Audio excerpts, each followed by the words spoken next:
आप सही रास्ते पर हैं। बहुत समय पहले की बात है, घास के मैदानों से भरा एक जंगल था जिससे भैंसों का एक झुंड गुजर रहा था। झुंड अभी कुछ ही आगे बढ़ा था कि अचानक शेरों ने उन पर हमला कर दिया। बाकी भैंसें तो बच गई, पर एक बेचारी भैंस झुंड से अलग हो गई। शेर उसका पीछा करने लगे और वो घबराहट के मारे इधर उधर भागने लगी, कभी दाएं कभी बाएं, कभी ढलान पर तो कभी चढ़ाई पर। भैंस इतनी डरी हुई थी कि उसने पलट कर देखा तक नहीं कि शेर कब के वापस लौट गए हैं। उसे तो बस अपने जान की फिक्र थी।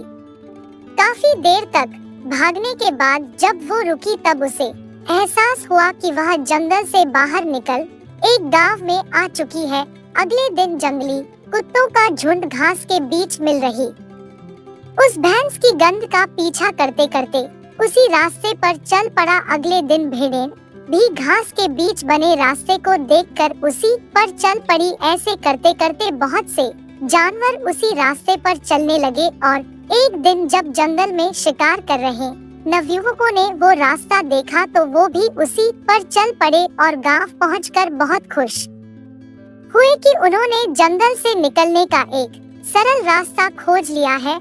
फिर क्या था, गांव वाले भी उसे रास्ते जंगल आने जाने लगे। धीरे धीरे उस रास्ते पर बैलगाड़ियां चलने लगी जिस पर किसान लकड़ियां काटकर गांव ले जाते और फिर उसे शहर में बेच देते।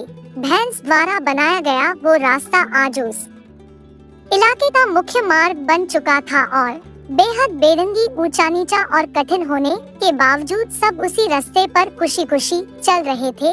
दोस्तों, आप किस रास्ते पर हैं? क्या ये आपका सोचा समझा रास्ता है या कोई इलॉजिकल पाथ है जिस पर हजारों लोग चल रहे हैं और इस वजह से वह लॉजिकल लग रहा है?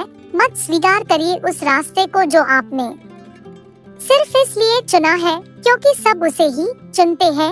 एक बार ठहरिए और समझने की कोशिश करिए, कहीं आप भी 30 मिनट का रास्ता 3 घंटे में तो नहीं कवर कर रहे हैं।